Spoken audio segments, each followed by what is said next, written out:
Medyo okay naman. Hindi naman saksakan ng pangit. Ayan, trabaho tayo. Ang trabaho natin nitong 2025, una, ang lahat ng mga lahat ng mga ahensya na sa gobyerno, ating i-arrange natin yan lahat. Ating bilangin, isinsos yan, pati residente, isinsos lahat yan. Lahat ng may sakit, isinsos lahat ng mga kagamitan, isinsos lahat. Ilista lahat, i-audit lahat para may pagkumparahan tayo. At dapat sasabihin nitong araw na to, dapat sinasabi natin kung tumaas ba ang kinikita nitong 2024 ng nakaraan na 2023. Dapat pagkumpara natin 'yun para malaman natin kung tumaas ba ang kinikita natin sa gobyerno, sa kabansa taong bayan, o nag-approve ba ang ating pinagkakitaan. So ito, ang paigtingin natin yung agriculture, dapat murahin natin yung bigas.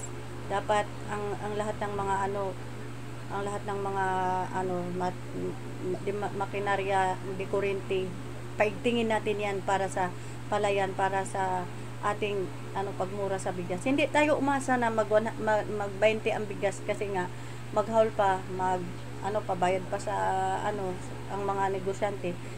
Kailangan umasa lang kayo na ito ay magawa natin sa 35 ang kilo. Okay? So, ang lahat ng mga bansa na may mayaman, para hindi mag-away-away ha, uulitin ko yan, para hindi mag-away-away, maglagay tayo ng merkado sa lahat ng bansa sa buong mundo para walang away. Bibilhin na lang ito sa nangangailangan ng kapwa bansa para hindi sila hindi mawawala ang kanilang yaman. Kahit kunti lang ang iyong kinikita, kapag ito'y tuloy-tuloy, maraming bumibili, kikita ka rin at walang nasisira nito, madagdagan pa ang iyong pondo. Uunlad ka din. Kahit sa peso ang halaga o sentimos, kapag iyon iniipon mo, madadami din yan. Trillion din yan kapag na iipon. Okay? So, tuldok droga pa rin tayo. Yun ang gagawin nga natin, yung iladlad natin ang ating mga militar sa kasityuhan, sa kabundukan, sa kaislahan, pero walang baril. Nagba-vlog sila, nagra-ride sila, at saka CCTV dapat paigtingin natin sa kahit sa ang sulok ng bansa natin, maging sa iba't ibang bansa, ganun din ang gagawin. Okay? Tapos ganun din ang ating yung ating mga Coast Guard, 'di ba? Mayroon tayong barko doon, maglagay tayo ng laging ng CCTV sa sa barko, tapos lagyan na i-monitor natin to 24 hours. Ganun din sa kasityuhan, ganun sa highway ng may mga CCTV ha. Tapos tuldok pa rin tuldok pa rin tayo pogo, tuldok pa rin tayo droga. Okay? So taasan natin ang sahod natin. Kapag tumaas nga ang ating kinikita nitong 2024, ang sahod natin, approve natin yung 800 to 700 to 800 pataas ang sahod sa ating mga empleyado sa gobyerno, private man o public. Okay? Yan ang dapat natin gawin. So ito ang gagawin natin ngayon, building paupahan. Mayroon tayong ilabas na pondo sa bansa natin, sa ating pondo sa kabansa taong bayan, yung building paupahan at saka yung paliparan. Hindi na tayo gagawa ng tulay, may tulay na tayo, hindi na tayo gagawa ng kalsada, hindi na tayo gagawa ng LRT, dahil paulit-ulit na lang, hindi naman tayo umasin. So doon na naman tayo sa bago, 'di ba? Ang ating paigtingin, eroplano at saka helicopter. Maglagay tayo ng landingan doon sa 20 billion na yun. Mabibili muna tayo ng 6 ka eroplano, 6 ka helicopter para mag-ikot sa bansa natin kung saan mayroong mga residente. Yung helicopter natin, kailangan may radyo. Tapos doon sa landingan may radyo. Kung saan yung maraming mga pasahero, magradyo na lang na kailangan nila ng helicopter at kukunin sila lahat. Kahit nandoon sila sa Baguio, kung nandoon man sila sa Bicol o kasi pwede sila mag-uwian sa linggo-linggo. So hindi na sila uwian ng taon-taon. linggo-linggo na sila uuwi. Kasi kapag halimbawa uwi naman sila araw-araw, yung pamasahe naman nilang kawawa naman sila. Kaya ito ang pamasahe sa ating eroplano. Kung uuwi sila ng uuwi sila linggo-linggo o kaya buwan-buwan, tuwing kinsina sa Mindanao, ang pamasahe lamang sa eroplano is 1,000. Okay? So napakamura 'yun, 'di ba? Kung magbarko siya, mag 1,000 to 500. Kasi nga kung malapit lang 500 lang, halimbawa Baguio, 500 lang. Kapag pag Mindanao, Bicol, Leyte, 1,000 'yun. Kung uwi sila buwan-buwan o kinsenas, okay? Hindi natin lakihan. Iyan, ang kinikita niyan, yan, kahit kunti yan sa tingin mo, kapag naipon yan sa loob ng isang taon, malaki yan. Makakabili ulit tayo ng helicopter. Ang sobra nito is yung building paupahan. Yung kita sa building paupahan, yan yung ating yung magsuporta sa ating kahospitalan, sa gamot at saka sa kagamitan, ganun din sa kahensyahan, sa mga kagamitan, sa sahod. Yan ang magtustos ang building paupahan, ang kita sa helicopter natin at saka sa aeroplano. Yan ang magtustos at saka sa problema na hindi natin inahasahan dumating, yan din ang magtustos. So maiwasan na natin yung makautang tayo sa ibang bansa dahil nga wala tayong pera dito. Kung mayroon tayong kinikita na sapat naman, bilyon naman kung pagdating ng isang taon, di ba? So hindi na tayo magkakautang. Nabayaran na natin ang utang natin, hindi na natin ulitin ang mangutang pa para hindi tayo maging alipin sa sarili nating bansa. Okay? So, yan lang naman ang sahod natin, yan lang muna ating gagawin, yung building paupahan, kumpleto sa At saka magawa tayo ng sarili nating pabrika. Sa oras kasi na may problema ang kapwa natin bansa, hindi tayo makabili doon, hindi tayo umaasa, hindi tayo mamroblema sa gamot na hindi tayo makabili. So, mayroon pa rin tayong mabibilhan kasi nga mayroon naman tayong sariling pabrika. Yan din ang magstusto sa mga chemical ng pabrika o pangangailangan sa pabrika ng gamot, ang building paupahan. Okay?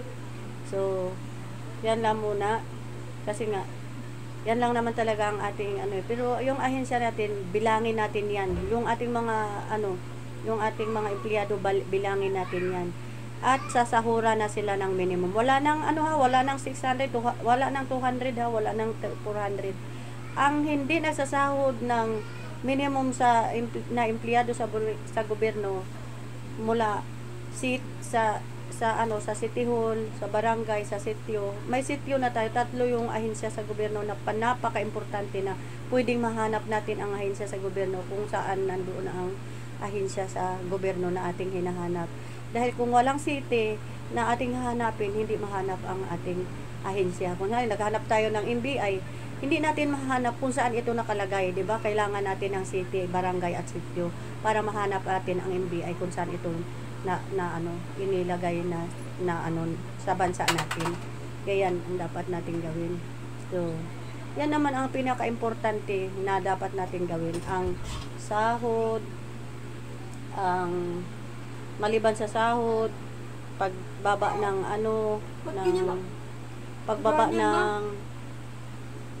kasi yan, katutulog lang. Pagbaba ng pagtaas ng sahod, pagbaba ng presyo ng mga bilihin, kalinisan, tuldok droga, at saka sa tuldok droga at tuldok pugo. Lahat ng CCTV, ipaigtingin natin yan. At panatilihin natin pagsara ang ating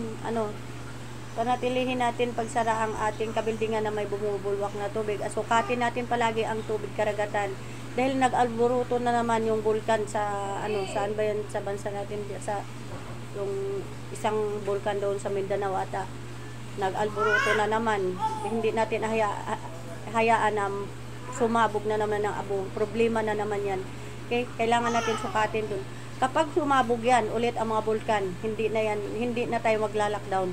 Kasi nga, kapabayaan na yan. Okay? So, bantayan natin ang ating karagatan. Lagi natin sukatin, mga Coast Guard, yun sino man yung nakakasahin dyan, sino man yung nagtatrabaho dyan. At saka, nang hindi mag-alboroto yung bulkan natin. Huwag tayong sumisi sa mga hindi nagtatrabaho sa isang trabaho kapag ito'y nawala, halimbawa sa pera, nawawala, ang iyang trabaho hindi nagawa. Kung sino nagtrabaho, yun lang dapat na ang ating kasuhan at sisihin. Katulad ng pera, nawawala. Yung ating kasuhan dyan, secretary, treasurer, auditor lang dapat, ha. Hindi natin sisihin ang ating presidente, vice president, kung sino yung abogado ng pera. Yan din ang ating isa din sa ating sisihin. Baka maya nagsila apat yung nagkutsabahan, tapos ating sisihin yung ating presidente, vice president. Hindi dapat ganun, kasi nga mayroon naman dapat na sisihin natin. Kapag magbigay tayo ng award, dapat hindi natin ibigay ng ibigay, at saka hindi rin tayo magbigay na ngayon ng mga purpose, okay? Itong 2025 hindi na tayo bibigay ng purpose kasi sinusugal, binibili ng droga, tapos yung sinasangla yung ATM. Ang gagawin natin, ang kukuha tayo ng mga residente sa kasituhan, kasi nga kapag purpose kasi, pati kahit hindi naman kailangan na bigyan natin ng budget o kaya sustento, nabibigyan natin, may nabibigyan tayo na engineer ang asawa, abroad ang asawa, teacher ang asawa. Yung walang-wala lang dapat, sobrang hirap lang dapat habang hanggat ginagawa natin yung building paupahan. Then sa building paupahan kasi kukunin natin lahat ang mga mahihirap, wala nang mahihirapan doon. Sa building paupahan doon sa basement may libre doon na mga higaan at saka kabinet na para sa kanilang gamit para hindi makalat. So libre din doon pagkain. Kung sino yung gustong privacy, pwede silang mag-upa ng kwarto na 500, 1,000, 1,500, 2,000, 2,500 hanggang 3,000 lamang. Kasi kapag ito kasi maiipon ang pera na yan, malaki yan sa loob ng isang taon, okay? So yan ang dapat natin gawin, ha, kasi nga napaka-importante yan sa ating lahat, ang may pagkakitaan tayo para hindi tayo maalipin sa sarili nating bansa. Okay? Approve na yung building paupahan at saka sasakyan na pang ere, at saka yung ating magsasaka, paigtingin natin, kasi nga yan ang importante natin paigtingin, kasi nga yan ang ating kalakasan Kung wala tayong kinakain, hindi tayo malakas. Okay? Yan ang dapat na gawin. So, ang school naman, magpundo tayo ulit ng kahit 1 billion sa ating school, sa DepEd natin. Pero hindi lang isang city ang makinabang dito. Bibilangin natin ang lahat ng school sa buong bansa, at ang 1 billion na yan, kailangan kahit sa sulok-sulukan ng ating bansa na may mga school, lagyan natin ng kagamitan at computer at mga kung ano man yung pwedeng gamit. Kahit 2-3 na ilang magagamit sa kanilang kaiskulan, yun dapat na ganon din ang mga kasintiran, lagyan natin yan doon para hindi na sila mahirapan pumunta sa city, kung saan man yung malayo ng hospital. Dapat doon natin lagay tayo kung saan maraming ng residente sa kabundukan. Okay? Yan ang dapat natin gawin. So, magbilang tayo ng mga tauhan, residente. Ang mga residente natin, hindi dapat natin yan bibilangin sa loob ng sa 6 years, ha. Dapat sa isang taon, 2 beses natin to bibilangin. Isensus. Isensus din natin yung ahensya sa gobyerno, mga private na mga ahensya na mga opisina, isensus natin yan at titingnan natin doon kung naka-record. Kapag makita tayo na walang mga permit na naman, pugo na naman yan, o, diba? Sige, yan lang muna, ha. May buntag sa ating lahat. Yan ang ating gagawin, ha. 2025 kailangan gawin natin yan para maging asenso. May pagkumparahan tayo pagdating na naman ng 2025 to 2026. Okay? Bawal away, mahalin ang trabaho, huwag tayong mag-away kasi magulo ang ating isip kapag mag-away-away tayo. Imbes ang ating harapin, ang ating trabaho, yung samaan ng loob, andun tayo sa Senado. Sige, paliwanag ng paliwanag, ang ending, wala tayong nagagawa, diba? Mabuti na yung magtrabaho tayong may saya, may pagmamahal sa trabaho. Okay? Happy New Year sa ating lahat, mga empleyado, private man o public. nandito sa bansa natin ang aking pinagawa, kung hindi sa lahat ng bansa sa buong mundo. Okay? I love you sa ating lahat, mga presidente, mga senador, congressman, mga empleyado, mga abogado, mga nagmamahal, mga tanggol, mga punong helado. I love you sa ating lahat. Gawa tayo ng tama. Itama ang mali itama. Okay, lawakan ang puso't isipan, huwag manghusga sa kapwa. Okay?